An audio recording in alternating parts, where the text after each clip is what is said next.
Student, today we will start from chapter number 15. The name of the chapter is triangle. This is the first exercise of this chapter 15.1. This is the first question. Mark three non-collinear points A, B and C in your notebook. Join AB, BC and CA. What figure do you get? Also write the name of. Okay सबसे पहले हम कहते हैं कि collinear point किसे कहते हैं students. तो मैं आपको एक्सप्लेन कर रहा हूँ स्टूडेंट्स कि कॉलिनियर पॉइंट का मतलब होता है एक स्ट्रेट लाइन में ये 3 पॉइंट्स लें, और नॉन कॉलिनियर की बात करेंगे तो डिफरेंट हम लेंगे। ये एक यहाँ ले लिया, तो ये मैंने क्वेश्चन में लिए हैं अपने डिफरेंट पॉइंट्स। ये 3 पॉइंट्स लिए, ये स्ट्रेट पॉइंट थे तो ये कॉलिनियर हो गए। तो क्वेश्चन ने कहा है कि हमें नॉन कॉलिनियर पॉइंट लेने हैं, तो यानी जो स्ट्रेट ना हो, एक इधर एक उधर एक इधर। तो ये 3 पॉइंट्स लिए मैंने, A1 2 and 3, A B and 3 point. अब इनको मैंने क्या कर दिया, ज्वाइन कर दिया। A से B को ज्वाइन कर दिया, B से C को, C को से A को। तो we get a triangle. The name of the triangle, triangle ABC। इसका नाम क्या होगा, triangle ABC। Now the first part of this question, the angle opposite to the side AB। Opposite का मतलब सामने, जो AB साइड है उसके सामने कौन सा एंगल है, तो उस एंगल का नाम है स्टूडेंट्स ये। इस एंगल को पढ़ने के लिए ACB या BCA, हम किधर से भी इस एंगल को पढ़ सकते हैं। इस एंगल को पढ़ने के लिए स्टूडेंट्स हमें क्या करना होगा कि इस पॉइंट को बीच में रखेंगे और इधर से स्टार्ट करके इधर लाएंगे या इधर से इधर स्टार्ट करेंगे, लेकिन बीच में ये पॉइंट लिखा जाएगा। तो साइड के AB के अपोजिट मीन सामने जो एंगल है वो एंगल C है। इस एंगल C को हम इस तरीके से पढ़ेंगे, एंगल ACB या BCA। ठीक है, ओके।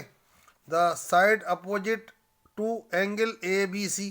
अब ABC एंगल के सामने की साइड मांग रहा है, एंगल ABC, यानी बीच में आपके पास B दिया पॉइंट, तो इस B पॉइंट के सामने जो साइड आएगी वो हो गई AC। तो अपोजिट साइड जो हो गई वो AC हो गई। ठीक है ना। The vertex opposite to the side AB। Vertex का पूछ रहा है। वर्टेक्स मीन्स जो इसके ये कॉर्नर होते हैं, इन कॉर्नर को वर्टेक्स बोलते हैं।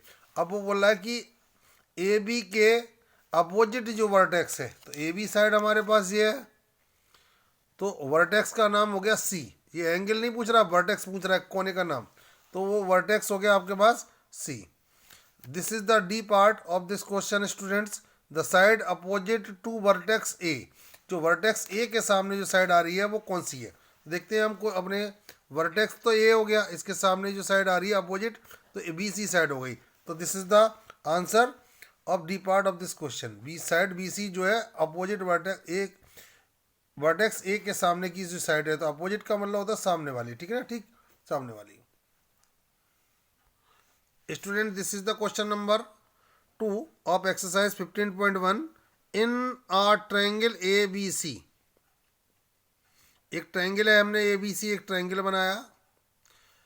AB join AD where D is the midpoint of BC। ठीक है ना। अब इसको A से लेकर D तक हमने ज्वाइन कर लिया, और D क्या चीज़ है, इसमें एक मिड पॉइंट है इस साइड का।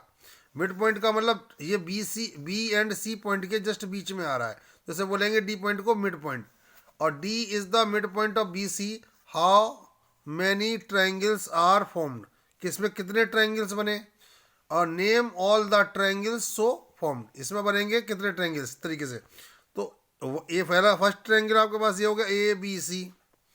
अब आप सेकंड पूछा जाए तो इसको हाइड कर लें आप, तो दूसरा ट्रायंगल सेकंड वाला बनेगा ABD।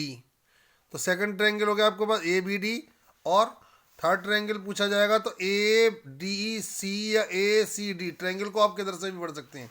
तो आपके पास 3 ट्रायंगल्स बने स्टूडेंट्स। तो मैंने पहला वाला ट्रायंगल बताया था आपको, ट्रायंगल ABC ये हो गया, और ट्रायंगल ABD सेकंड वाला, और ये थर्ड वाला ACD हो गया। Okay students. Student, this is the question number 3. This is the first part of this question. How many triangles are there in the given figure, name them. इसमें कितने triangle है आपको ये बताना है. ओके स्टूडेंट्स, तो आपके पास सबसे पहले काउंट करते हैं. फर्स्ट ट्रायंगल आपके पास ये हो गया. अब सेकंड वाला ट्रायंगल एक ये बना, थर्ड वाला एक ट्रायंगल ये बना, फोर्थ एक ये बना, और फिफ्थ ट्रायंगल एक ये बना. यानी ये वन ट्रायंगल पूरा कंप्लीट. ये हो गया आपके पास ट्रायंगल सी ए बी. ठीक है ना, एक मैंने नोट कर दिया. ठीक है, ये वाला नोट हो गया. अब आपके पास सी डी ए, तो C D E, sorry C D A बढ़ रहा था मैं, सी डी ई, तो ये ट्रायंगल हो गया.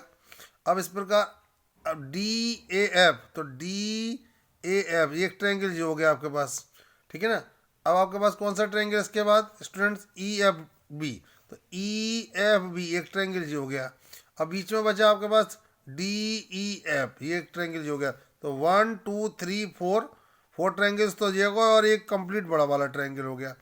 तो कितने ट्रायंगल स्टूडेंट्स, 5 ट्रायंगल्स. तो इनके नेम मैंने यहाँ मेंशन कर दिए हैं और एक्सप्लेन भी कर दिया है. And now the B part of this question, which triangle have C as a common vertex. C जो है किसी दो ट्रायंगल में आ रहा है. एक तो ये बड़े वाले ट्रायंगल में C आ रहा है कॉमन वर्टेक्स, और एक छोटे वाले इस वाले ट्रायंगल में. तो ये दोनों के लिए C आ रहा है. पॉइंट जो दिया गया है तो वो इस वाले ट्रायंगल के लिए C D E and C A B, या B B A B C, ये पूरा ट्रायंगल. इसको ए बी सी भी पढ़ सकते हैं. ट्रायंगल को तो हम किधर से भी पढ़ सकते हैं. तो ये पॉइंट जो है छोटे वाले इस ट्रायंगल में आ रहा है और बड़े वाले में आ रहा है. तो सी डी ई हो गया. और अब ये ट्रायंगल ए बी सी. ठीक है ना. हमने इसका नाम ये पढ़ सकते हैं, तो सी ए बी भी पढ़ सकते हैं, या ए बी सी, या बी ए सी, या सी बी ए, इसके से भी पढ़ सकते हैं बड़े वाले ट्रायंगल को या छोटे वाले ट्रायंगल को पढ़ने के लिए. ठीक है ना. Okay students, now the second part, D E as a common side. D E जो है ये आपके पास डी ई एक साइड है, वो साइड इसकी भी है और वो साइड इसकी भी है. तो दोनों ट्रायंगलों की ये साइड है डी ई. इस ट्रायंगल में भी वर्क कर रही है, इस ट्रायंगल में. तो डी ई जो दो कॉमन साइड है इन दोनों ट्रायंगलों की है. तो वो ट्रायंगल कौन सी है, C D E and D E F. ये दो ट्रायंगल की कॉमन साइड हो गई, जहाँ मैंने मेंशन किया है डी एफ. अब डी एफ पूछ रहा है वो, तो डी एफ जो है एज कॉमन साइड, यानी कि दो ट्रायंगलों की. तो डी एफ इस ट्रायंगल में भी आ रही है, इस ट्रायंगल में. तो ये दो ट्रायंगल में आ रही है ये साइड डी एफ. तो डी ए एफ एक तो ट्रायंगल हो गया, ए डी एफ या डी ए एफ. तो अब दूसरा ट्रायंगल ये वाला है, इसका नाम पढ़ेंगे डी ई एफ. दोनों ट्रायंगल में ये कॉमन साइड है. Okay students, this is the question number 4. You have to do this by yourself. Real life example for each of the following.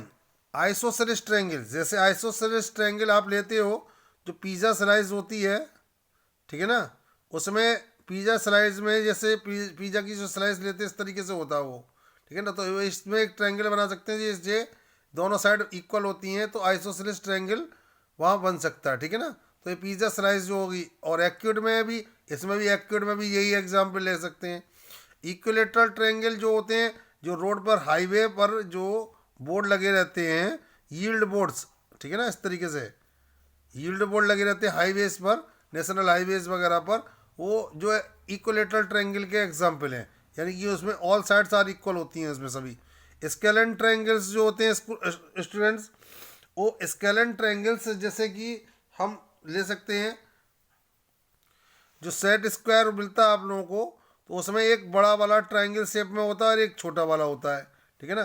तो बड़ा वाला जो होता है वो स्केलन शेप, स्केलन ट्रायंगल का एग्जाम्पल है रियल लाइफ में. राइट एंगल ट्रायंगल में स्टूडेंट्स जैसे कि एक लेडर एक वॉल के अगेंस्ट खड़ी कर दी जाए, ये वॉल हो गई और ये लेडर अगेंस्ट कर दी जाए, तो ये नया जो वॉल है वो 90 डिग्री का एंगल बना के स्ट्रेट खड़ी होगी. तो हम ये लेडर हो गई और ये इस तरीके से 90 डिग्री का एंगल क्रिएट करेंगे और एंगल ट्रायंगल बनाएंगे. ठीक है ना.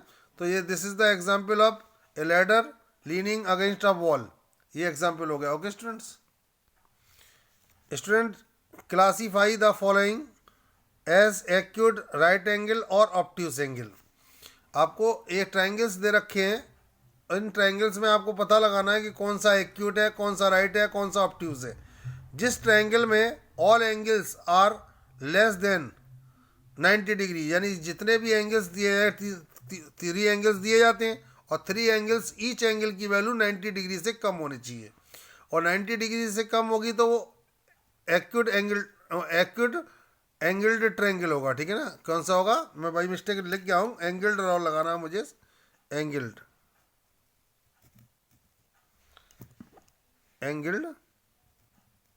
ट्रायंगल, इसमें भी मुझे एंगल्ड लगाना है। ठीक है ना,